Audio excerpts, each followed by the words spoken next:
Okay, guys. You also you guys know that what is happening in UTM now? Yes. Yes, Yes. Doctor. Apa yang berlaku sekarang? Boleh cerita sikit? EMCO. EMCO. You tahu tak siapa yang baru call saya tadi? Tak Yang tahu. call tadi adalah pegawai daripada daerah pegawai kesihatan daerah Kulai.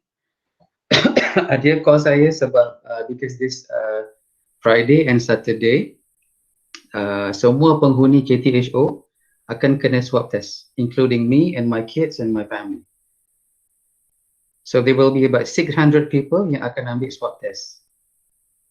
You tahu kan ada 3 college Datan Sri Endon, KDSE, KTHO, KTDI.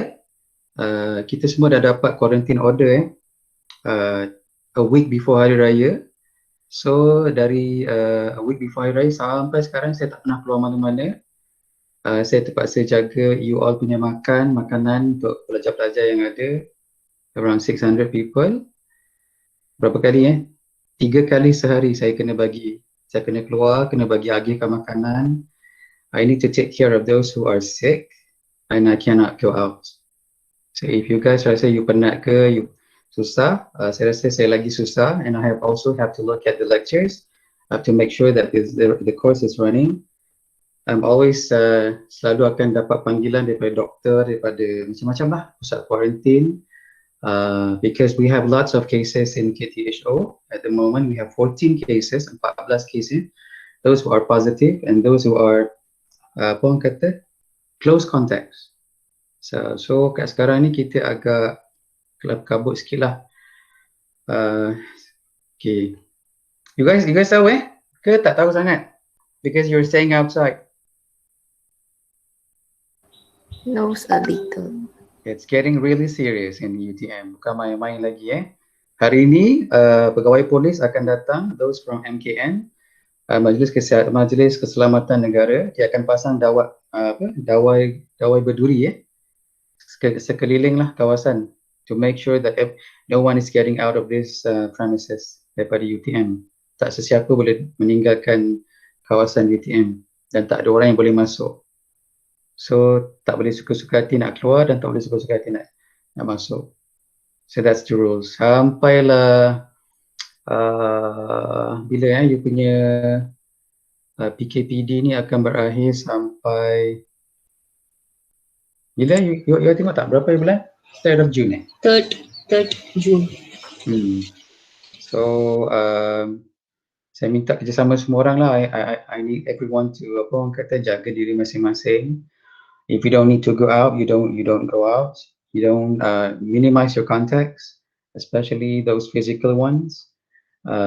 Walaupun saya tidak ada bergejala, I don't have any symptoms showing, tetap juga doktor kata because I'm dealing with students who are in close contacts, who are positive people, jadi saya terpaksa juga mengambil swab test. And saya terpaksa arrange, kerana I have to do the arrangement. Ni pun saya tengah kelang kabut sebab nak sediakan college untuk kawasan, untuk area, nak susun meja, doktor dah datang. But I will finish this lecture with you. So this week is a little bit kelang kabut sikit. Ada banyak sangat arrangement dalam university. Everything is changing. Peraturan bertukar, macam-macam lah benda-benda yang berlaku in just in a blink of an eye. So minta semua orang lah, you guys jaga diri betul-betul, jangan jatuh sakit lah if possible, because there are lots of uncertainties that may happen within these few days.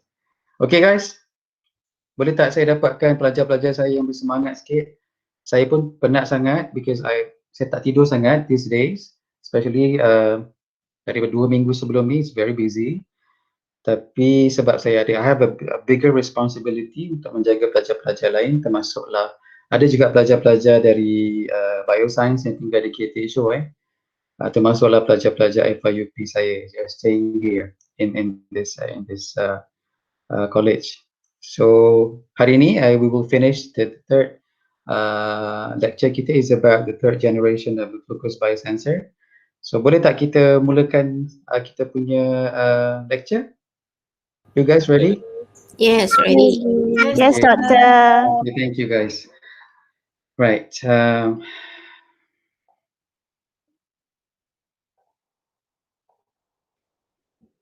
Okay, boleh nampak screen? Can you see the screen now? Boleh. Okay, we've done part 1 and part 2. Kalau you ingat lagi tak, what is the part 1 is all about?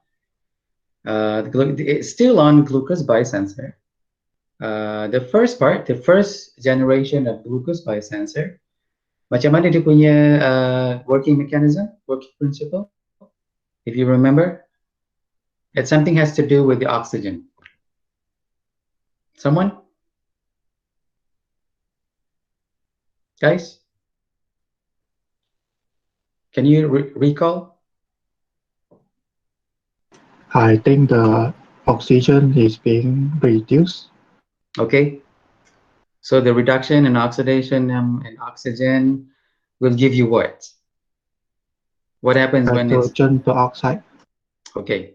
Okay, that's the first generation of the glucose biosensor. What was the main problem with the first generation? What was it? What was the problem? What was the issue? Toxicity of the hydrogen peroxide. Toxicity of the hydrogen peroxide, H2O2.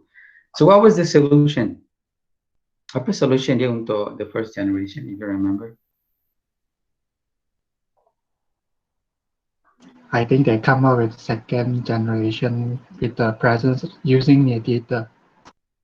Okay, so we have the solution was the second generation of biosensor, which apa dia punya the bigger changes that they made on this glucose biosensor so that they can improve the overall performance of the glucose biosensor itself. Apa dia orang buat? What were the new things to introduce to the second generation? Substitute oxygen with other oxidizing agent. Okay, and we name them as mediators, yeah? Mediator. Ingat lagi tak?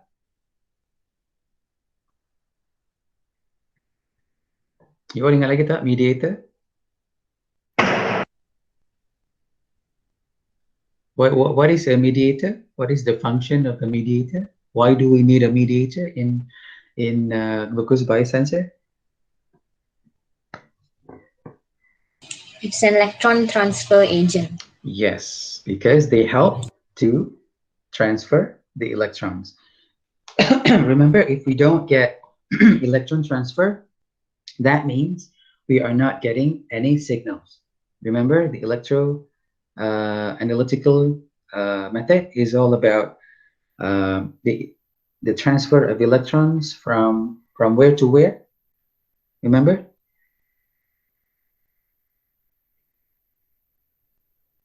Guys, electron transfer from where to where?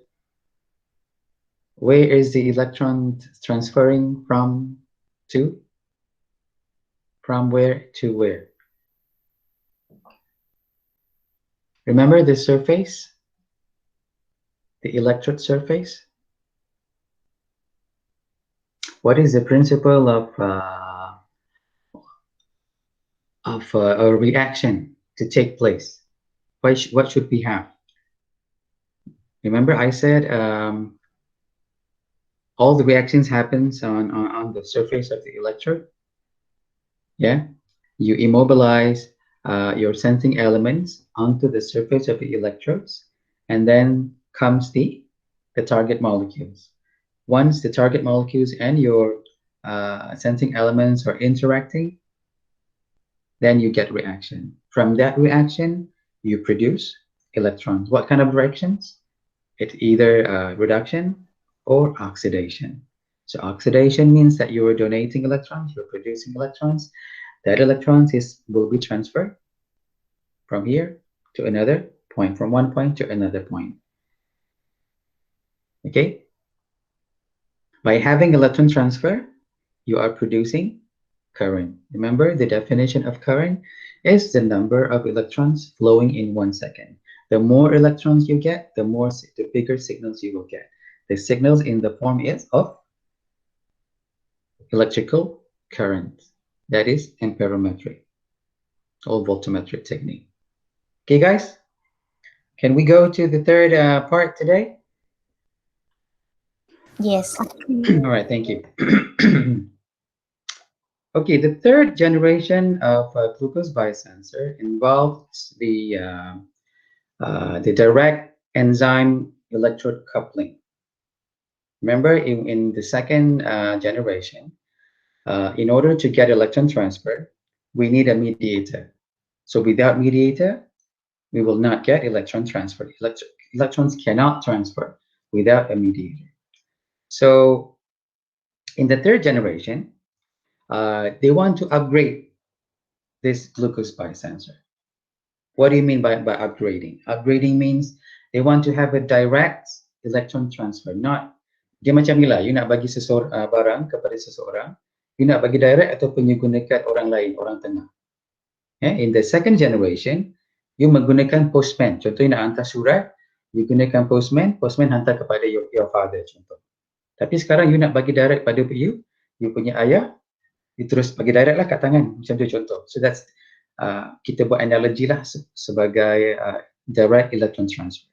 So the question is, would it be possible to reduce, or would it be possible to oxidize an enzyme directly at the electrode surface? Yeah. So the answer is, biasanya tak boleh, sebab enzyme tidak semua enzyme can transfer electrons. So tapi there are limited successes. Ada case-case yang di mana dilakukan in the journals, in the research, studies have been conducted everywhere in the world, mengatakan kita boleh dapat direct electron transfer from the oxidation or reduction of enzyme. Okay, so kalau you tengok gambar ni, ada dua gambar kat sini kan, there are two pictures here. One on the right hand side, ini yang baru punya, yang lama, the conventional electrode. You ada enzyme, you immobilize your enzyme onto the surface of the electrode, and then you get a reaction. Tapi lambat sikit lah, electron transfer tu berlaku lambat sikit. Tapi in the third generation, they improvise it. So you immobilize your enzyme directly onto the surface of your electrode. Dulu pun dia immobilize juga, tapi the problem was immobilization technique tu tak cukup bagus, ataupun you punya enzyme tu tak cukup bagus untuk transfer electrons. Kalau you dapat a very slow electron transfer, that means you will get small signals. Kalau you dapat small signals, mean tak bagus lah you punya biosensor. So why is it difficult to directly couple enzyme to electrode surface? What does it mean by coupling, enzyme coupling? Maksudnya, diletak di sekali kan.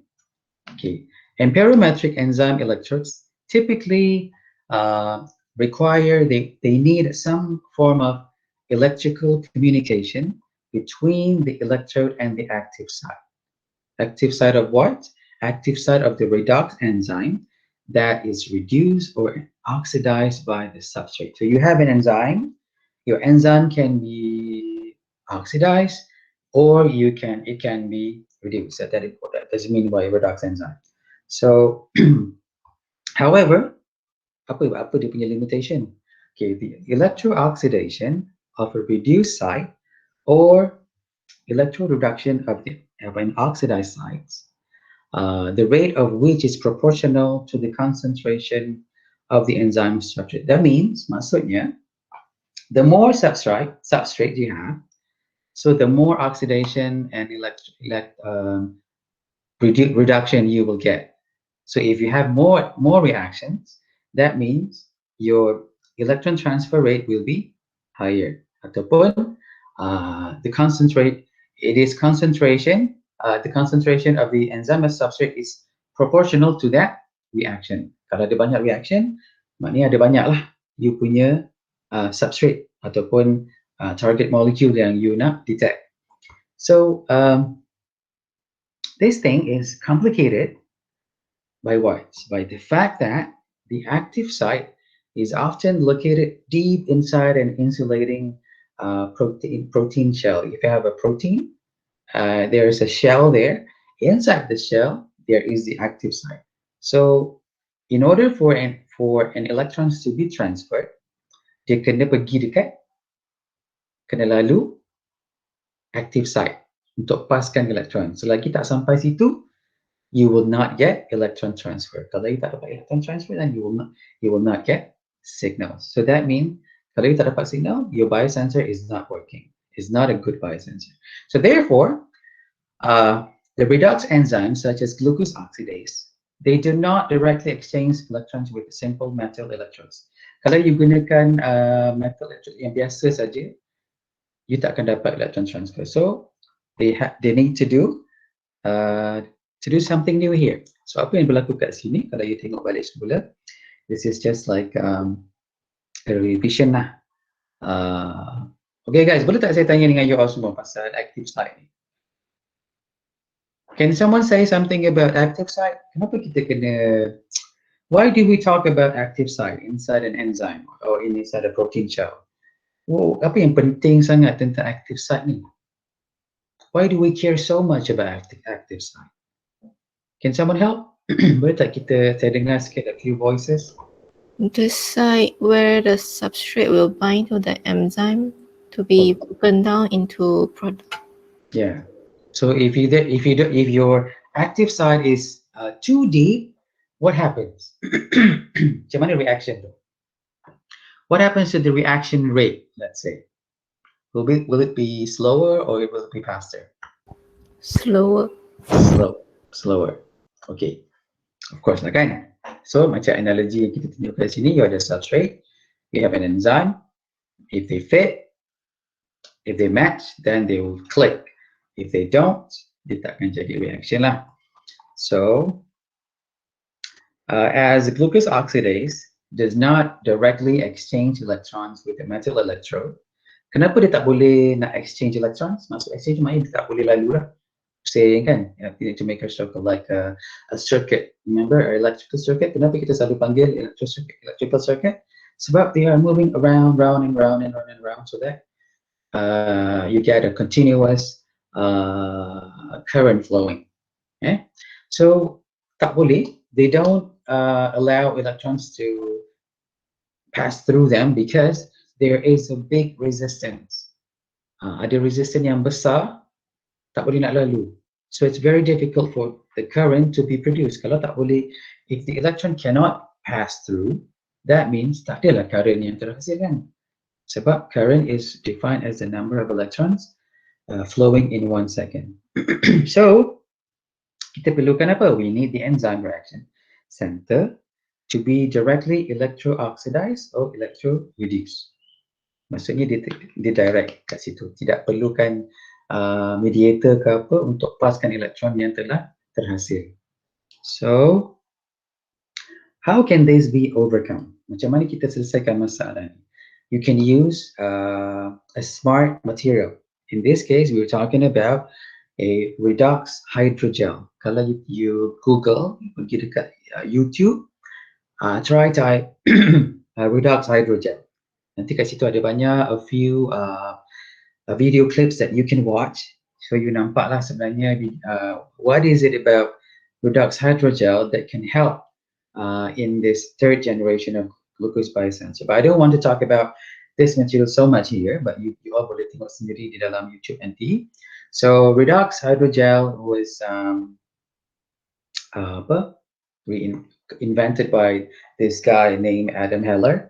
So it consists of polymers, dibuat daripada polymers such as PVP, polyvinyl pyridine, ataupun PVI, could be PAA. Ini semua nama-nama polymer lah. To which the redox mediators are covalently linked. So you letak, you ada polymer, and then you masukkan kat situ, you interactkan dia orang ni by what? By covalent link, covalent bond. So dia duduk sama-sama. Macam, yalah, dia gang. So bila dia gang ni, when they are linked to the electrode, they become insoluble and swell in water. Bila you masukkan gel ni masuk dalam air, dia akan kembang. So maksudnya dia ada dua properties lah. You dapat solubility and then you get conductivity. Untuk you buat eksperimen in biosensor. So if this is a paper, the paper by Adam Heller on dia cerita sikit lah tentang the properties of product hydrogels, macam mana dia design, what are the characteristics of this material, macam mana, how does it work. So you guys boleh tengok sendiri nanti when you have time, you tengok paper ni sikit ataupun you boleh Google dalam YouTube channel. Okay.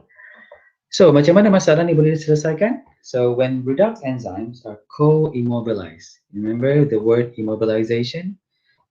The co-immobilize means together. You immobilize it together inside where? Inside the redox hydrogel. So their reaction centers can be directly oxidized or reduced. Jadi akan membantulah, this will help facilitates a faster electron transfer. Then, bila you dapat a fast or rapid electron transfer, that means the enzyme is said to be electrically wired. So, seolah-olah macam dia telah disambungkan dengan wire. Because you get a fast electron transfer to an electrode and the redox polymer is set to wire the enzyme. Maksudnya tugas redox polymer ni adalah untuk menyambungkan ataupun membuat pendawaian from this part to another point. So during the wiring of enzymes, their redox centers are electrically connected to the carbon or gold electrodes through the wire and electron conducting redox polymer. So ini semua just nak explain the mechanism of wiring. Maksud wiring di sini maksudnya dia ada connection, direct connection kepada your active site. Then connected to the electrode surface. Barulah you dapat a smooth ataupun kita panggil a fast or rapid electron transfer. Right.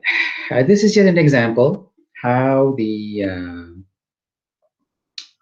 PVP BP ni adalah satu polymer tadi kan yang you gunakan untuk dimasukkan dalam redox hydrogel.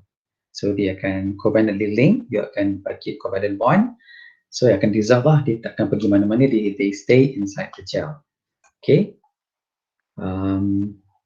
Okay, satu lagi because I remember saya ingat saya baca your comment, some of you ada sebut tentang metal kan, metals oxidation number complex, metal complex. Remember metal complex such as iron.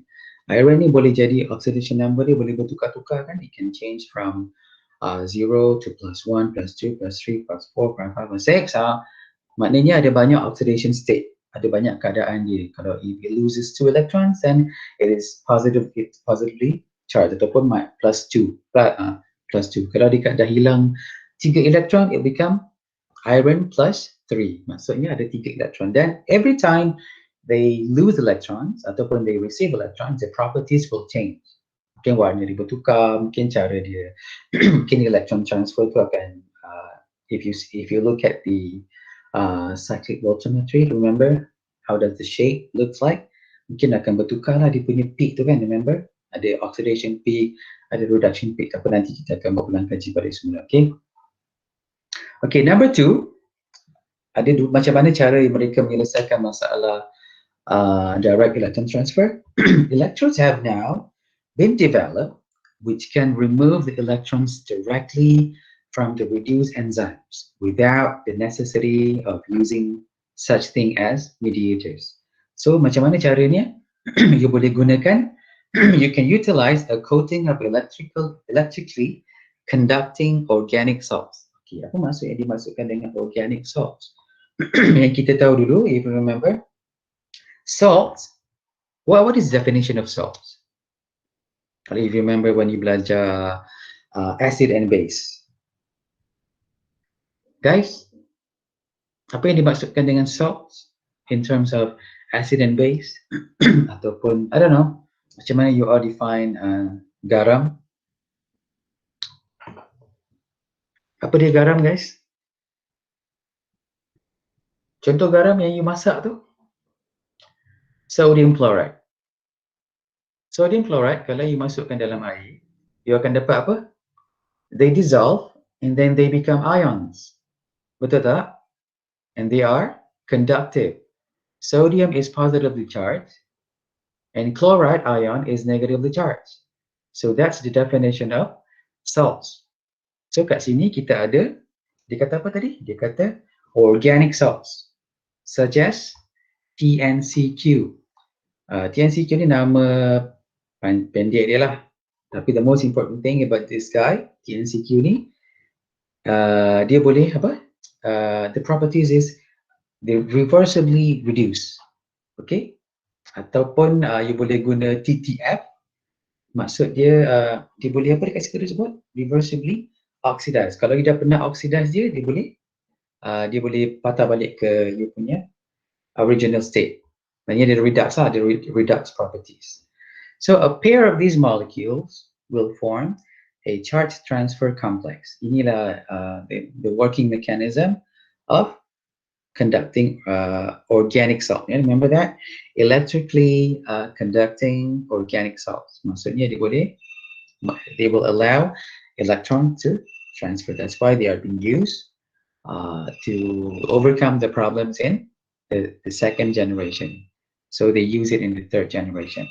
Kita juga ada, we also have NMP plus and methylphenazinium cations. Remember, cations adalah ions yang bercharge positif with tetracyanokinodimethane radical ion ataupun TC and Q minus. Yeah, this is an anion. An ion is negatively charged ions. So when they are incorporated into the electrode, you get a surface with a highly reversible properties and is stable to the enzyme. So you ada dapat satu method yang bagus lah established for the third generation of the glucose biosensor. Right. So these are the examples of electrically conducting organic salts. Ini contoh-contoh dia lah, ada banyak sebenarnya. I'm just giving you a few of them. And then some questions. So why are these types of electrodes are stable to enzymes? Kenapa yang lain-lain tu tak stable tapi yang ni stable? What does it mean by stable? Electrode ini tidak stable. Electrode is unstable. What does it mean by unstable? Remember the potential window? You guys pernah ingat lagi tak when we do the cyclic voltammetry ataupun voltammetric technique ataupun amperometric technique, you are measuring what? Current. Then you impose voltage to the system, you measure current. Kalau you tak letak, if you don't do the experiment in the right potential window ataupun range yang betul, you will damage your electrode ataupun your electrode become unstable. So many enzymes are strongly absorbed. Adsorption, the word is absorption, by such organic conductors due to the formation of salt links, utilizing the alternate positive and negative charges within their hydrophobic environment. So kalau you ingat lagi the principle of lipids, kalau you belajar buat sabun apa semua kan, kenapa, why do soap resolve in water? Because they have a hydrophobic, because they have a hydrophilic head and tails. So whenever you terpaksa basuh sesuatu yang something oily, then the hydrophobic part will dissolve that part. Kalau you basuh benda yang hydrophilic, then the hydrophilic part of your soap akan serap dia. Jadi you get both properties. So how can one make these enzyme electrodes? Such enzyme electrodes can be prepared. You boleh buat dia senang je by simply dipping. Dipping maksudnya you rendam je. Masukkan you punya electrode, contoh electrode you macam ni, pencil. Dimasukkan dalam a solution of the enzyme and then you keluarkan, just dry. And then that electrode, kita panggil dia a modified surface modified electrode. Sebab you telah menukar the properties of the original electrode surface kan, dengan by covering it with ataupun immobilizing with these organic salts. It's stable for a few months.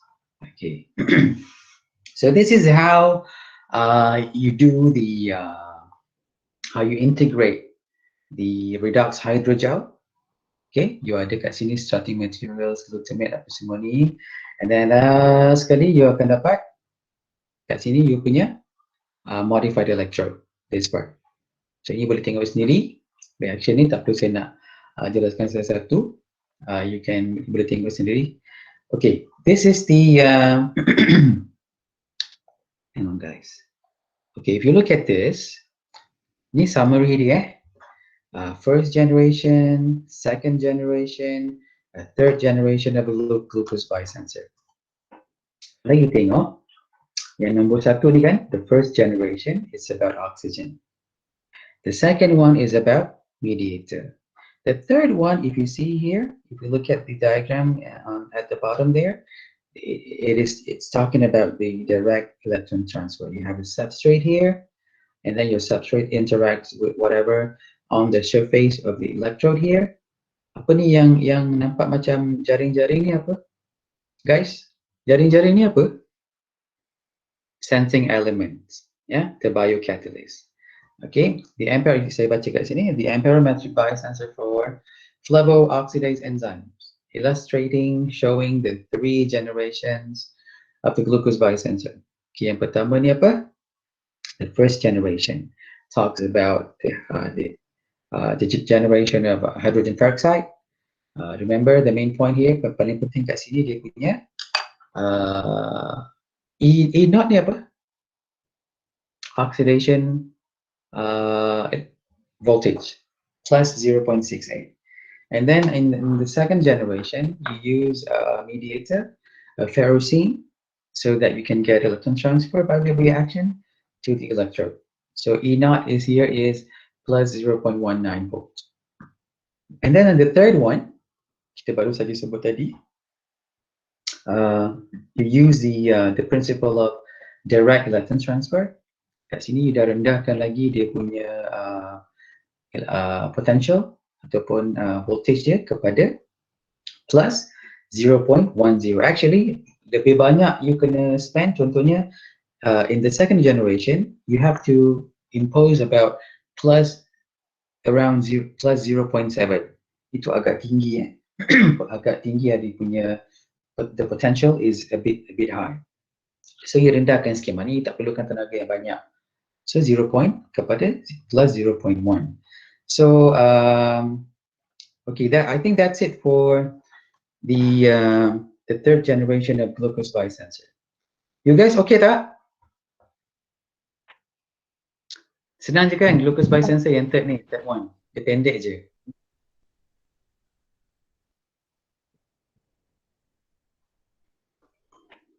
You guys okay? Okay, doktor. Okay Okay, so we've done this part. So sekarang kita dah masuk, we now in week 9, right? So saya nak bagi you all satu assignment. Actually it's a presentation task. Assignment ni sebelum saya bagi you, I will be dividing you guys to smaller groups of 4 or 5, between 4 or 5. So kalau kat tengok kat sini, saya letak grouping. Nanti boleh tengok dekat dalam e-learning. Saya ada upload kat situ. So ada berapa group? 1, 2, 3, 1, 4, 5, 6, 7, 14, 16 groups. Yeah, so you cari you punya ahli kumpulan. You have to work in a group. And then that each group will be assigned one journal article. Ada satu artikel daripada jurnal yang kita telah sediakan untuk setiap group. So you kena baca, you kena extract information daripada artikel tu. So far you all dah tengok ke grouping belum Secontoh saya letak kat sini group 1, Alisa, Amira, Anis, Chen sampai Desmond. Group 2, Desi, Eric, Fua, Go. Okay, sampai situ je. Sometimes you have 4, sometimes we have 5. Okay, Hazrul, Hu, Kwek, Lim Jia Yi, sampai Lim Mei Chen, kumpulan 3 lah, group 3. And then group 4, Lim Ziyu, Muhammad Amir, Nadiza, Nevin, Eng, group 4. Group 5, Nirusha, Hafiza, Diana, Nur Iwani, Nur Nabila, group 5. Group 6, Nur Azian, Fang, Rabiatul, Raja Nur Sairah, group 6. Then we have group 7, Sarah, Siti, Subashini, Tan Chia Chi. Group 8, Azra Nasuha, Clarin, Farah Nadia, Fu Siu Suen, Hazima. Okay, group 8. Group 9, Hong Chun Kiat, Ki Lai, Li Wei Chi, Lim Mei Kate. Group 9. Group 10, kita ada Zaiful, Amir, Hamiz, Nazmi. Group 11, Eng Hui Tian, Nur Adnin, Nur Ain, Nur Aina Shafika. Group 12, Nur Fatin, Nur Aini, Nur Arifah, Hu Simei. Group 13, Rajeswari, Raihan, Sharin, Sharifah, Humaira. Then we have group 14, Shazrina, Siti Aisyah, Siti Farwiza, Su Kai Huan, Teo Yi Jing. Okay, the last two groups from the third section, Abelina, you will be in group 15. Balkis, Faika, Janani, and Shafi'i, semua dalam group 15, group 15. So the last group is group 16. Kita ada Hakim, Nur Asraf, Nasuha, Nur Filza, dan Hasha. Okay guys, you all semua tahu group masing-masing? Kenal You guys know each other? Yes, Doctor. Okay, great. Then, ini assignment dia. This is yang you kena buat. Apa you kena buat? Okay, actually sebenarnya assignment ni sebenarnya nak buat apa? Nak assess apa? Apa yang kita nak tengok daripada you guys ni? Okay, this is about apa kita panggil Kalau tengok kat sini CS1. CS ni adalah communication skill. Communication skills in this context refers to the ability to present ideas clearly, effectively, and confidently in both oral and written forms. Maksudnya ada dua cara kan? Satu secara oral and the other one is written form. Maksudnya ada dua benda yang you akan di-assess. Satu secara oral. Maksudnya you kena buat presentation.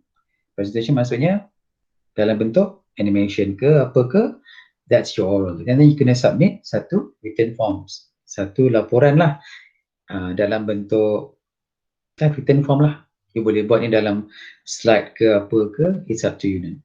Okay. Actually, assignment ni akan address CLO 4 CLO 4. CLO 4 is about discussing ideas and issues related to biosensor. So you akan discuss isu yang ada dalam artikel yang telah saya dan Dr. Syafinas bagi pada setiap group. Okay, the instruction. Each group will be given one journal article. So you have to extract the content in the article and present it in the form of satu, you kena buat animation. Ini akan assess you punya presentation skill. Maximum 10 minutes video clip yang you kena buat tu. And then ada satu PowerPoint lah yang you boleh masukkan semua all the details that you cannot express dalam you punya animation tu, you boleh masukkan dalam PowerPoint. So both your animation and PowerPoint files shall contain the following elements. Apa yang kita nak tengok dekat dalam apa contents yang that we want you to extract from the article. Okay, satu, the issues. Apa isu yang ada kat situ dalam you punya article? Ni macam you buat apa you panggil masa you nak tulis FIUP proposal tu mula-mula you kena buat apa? Apa review? Guys? Literature review. Yes. Literature review. Literature review. Tapi bezanya kat sini saya cuma baca satu saja artikel. So there has to be an issue. Apa isu kat dalam paper tu? The significance of the biosensor addressed in the article. Apa sebenarnya yang penting sangat? Apa sumbangan dia, what the contribution bila you dah selesaikan masalah tu kepada dunia ni? Ataupun the third one, the application of the biosensor. Apa application yang kat mana kita boleh gunakan biosensor you yang dalam artikel tu. And then you have to explain the working principle of the biosensor. There has to be a conclusion, and then macam mana you can boleh improve. How can you improve the performance of the biosensor? Okay, kat sini saya letak lagi ada tips for every single one elements yang we want you to address dalam you punya presentation and both in your presentation slide. Okay, tips contohnya kalau number one, issues to be resolved. Okay, you kena letak apa kat situ? You have to state, you kena mention dalam you punya, kena sebut lah, the background of the previous studies.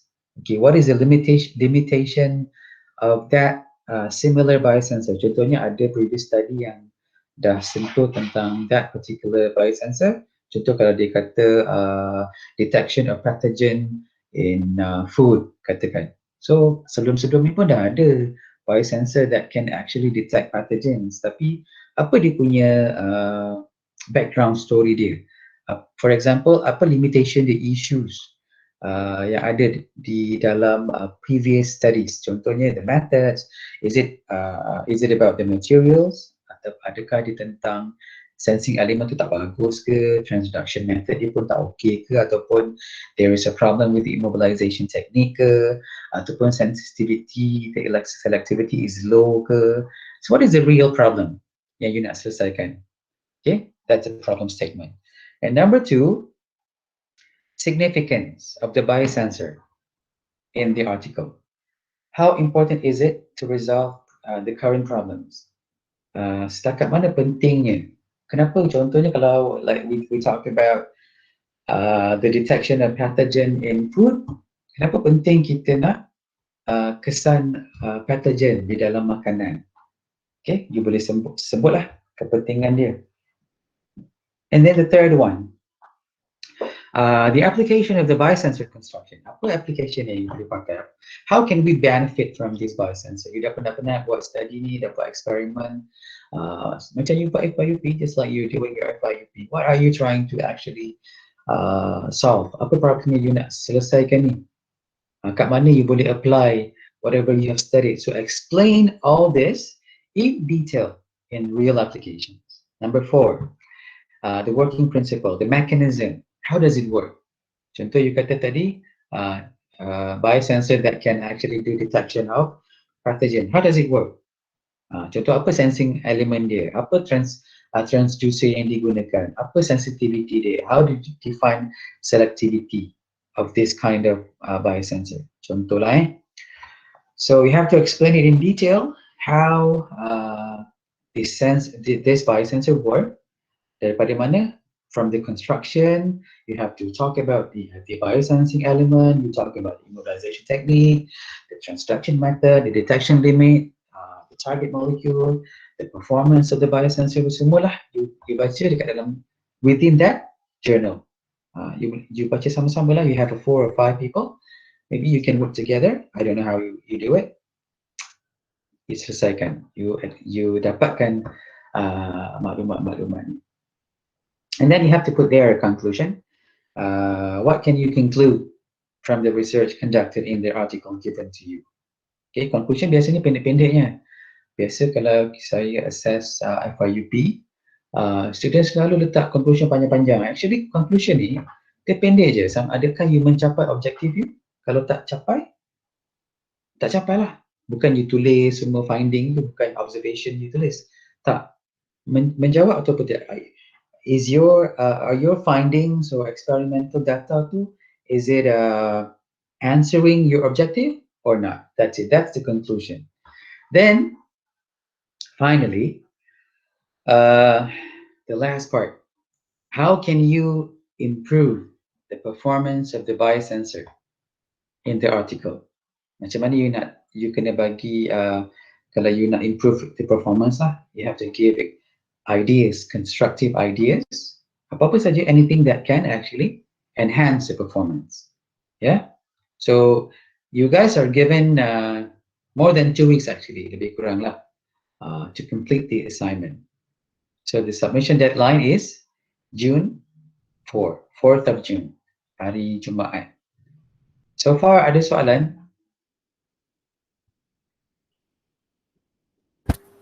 Doctor, Yeah? for the animation video, do we need to show our face or voice? Yes, I need you to show your voice lah. Ya, face tak apa. Kalau tak nampak muka you pun tak apa. As long as I dengar suara you, you gunakanlah suara you, janganlah gunakan suara kartun ke, suara Mak Saleh ke. I want it to be real you. Sebab we are assessing your oral presentation skill. Okay? Clear tak? So everyone right in the group. Betul. Tak bolehlah suara kita seorang aja kan. Okay. Walaupun suara kita sangat sedap, kita kena bagi orang lain cakap juga. Boleh tak? Okay, thanks, doctor. Okay, right. So then, okay, ini paper dia. These are the articles. Let's say the biosensors for plant pathogen detection. So you pun bacalah. Siapa yang dapat artikel ni nombor 1 if not mistaken. This is article number 1. And then, okay, kejap And then we have article 2. Hang on a second. Kejap.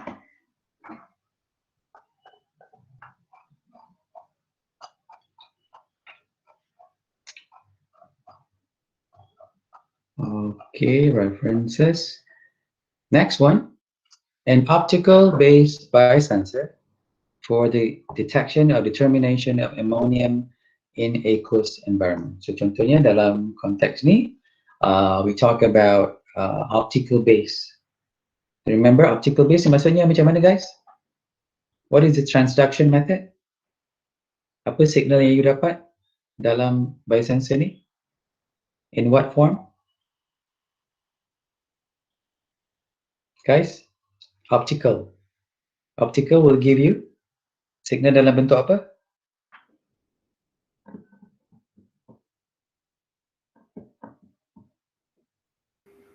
Light color. Yes, lights. Okay, could be intensity ke, color ke kan. So itu dia punya signal lah. Then there is another paper there. Ada 4 paper The third one is electrochemical biosensors for fast detection of food contaminants, trends and perspective. So kat sini it's talking about food contaminants. So biosensor ni digunakan untuk detect food contaminants pencemaran makanan. Maybe ada pathogen ke, ada kuman ke, ada kotoran ke yang duduk kat situ menyebabkan makanan you tercemar. So this is the type of biosensors that you will discuss. So contoh dalam kes ni, it is an electrochemical. Electrochemical ni it could be environmetric, could be apa-apalah yang kita dah belajar sebelum ni. And then the last article here, it's about another optical biosensor. Tajuk dia, optical biosensor from green fluorescent E. coli. Untuk apa? For the evaluation of a single and combined heavy metal toxicities. Okay, you guys tengok which group you belong to and which article are you supposed to read and selesaikanlah the assignment within the given period of time. Okay, boleh ya guys? Are you clear of what you have to do now? Yes, doctor. Okay. Right, hang on there. So guys, any questions?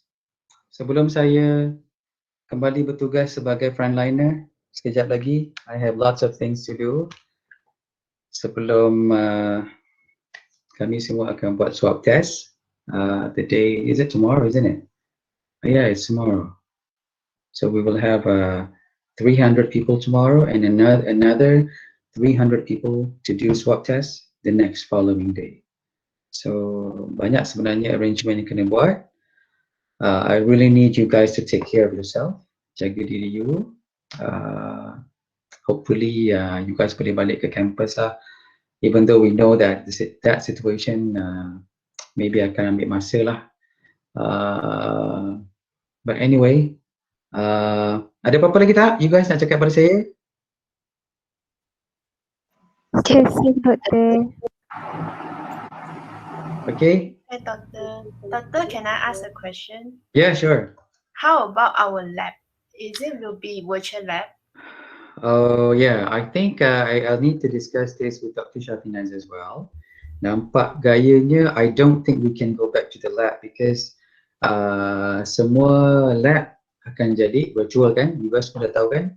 There's no such thing as face-to-face learning sebab kita punya pandemic situation within the campus is getting serious now. Bukan serious dah, sangat-sangat serious. Everywhere, semua orang dekat dalam college pun tak boleh merayau-rayau, semua tinggal dalam bilik saja.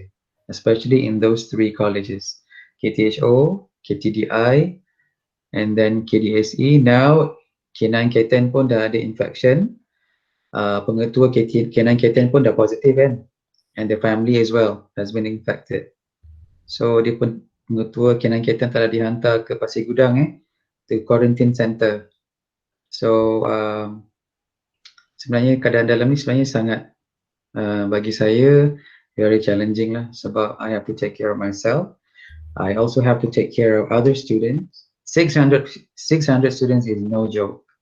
Bukan main-main saya tak boleh offkan phone saya tidur pun sikit je.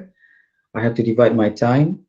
8 pagi saya dah ada kat dewan, nak sediakan makanan you, nak kena arrange dengan caterer. Saya ada banyak meeting, kena jumpa dengan TNC lah, NC lah, kena update berapa orang close contact, berapa orang yang positif. Saya kena contact hospital, saya kena contact pusat quarantine. Sangat penat sebenarnya, tapi hopefully saya tak sakit. Pray that I'm healthy. Saya just nak you all semua tahu yang I'm trying my best untuk you punya biosensor ni. I know sometimes maybe ada perkara-perkara, maybe some topics you don't understand, tapi nanti saya cuba saya akan baca balik komen-komen you all. Part mana yang you rasa maybe you feel it's a bit difficult to understand, maybe saya akan buat satu maybe another slide presentation. Saya akan explain kat situ lah. Saya rasa you all faham, cuma maybe ada dots kat sini kan, a few dots there, they don't connect. Jadi some basic yang you terlupa. Okay, so anyway, I hope to see you guys again next week. Next week kita ada lecture lagi tak? Lecture saya ke lecture Dr. Shafinaz Kalau you tengok dalam dokumen, topics yang belum disentuh dengan Dr. Shafinaz next week, is it? Dr. Shafinaz ada mention apa-apa dengan you all tak? She said maybe she will come back for topic 5. Kan kita baru habis chapter 4, so we have a chapter 5. I think it's on Dr. Shafinaz. Anyway, me and Dr. Shafinaz will keep in touch with you guys. Anything you guys let me know. If you guys ada dalam campus, you boleh contact saya pun tak ada masalah because I'm also pengetua. I understand apa yang berlaku dalam campus. Walaupun you duduk di K9 K10 dan saya tinggal di KTHO, tapi saya faham sebab I have a lot of students dalam KTHO. Jadi saya faham apa yang you sedang lalui, but you're not alone. Bukan you seorang saja. Semua orang rasa susah, but we'll get through this together. Okay? Okay guys? That's it from me for today, I think. Thank you for your time. See you then. Thank you, Selamat Hari doctor. Raya. Thank you, doctor. Thank you, Okay, guys. doktor. Thank you. Alright. Assalamualaikum. Thank you, Tata. Okay, bye. Thank you. Take care, doctor. See Thank ya. you so much. Right. Take care, you too. Thank you, doctor. Take care.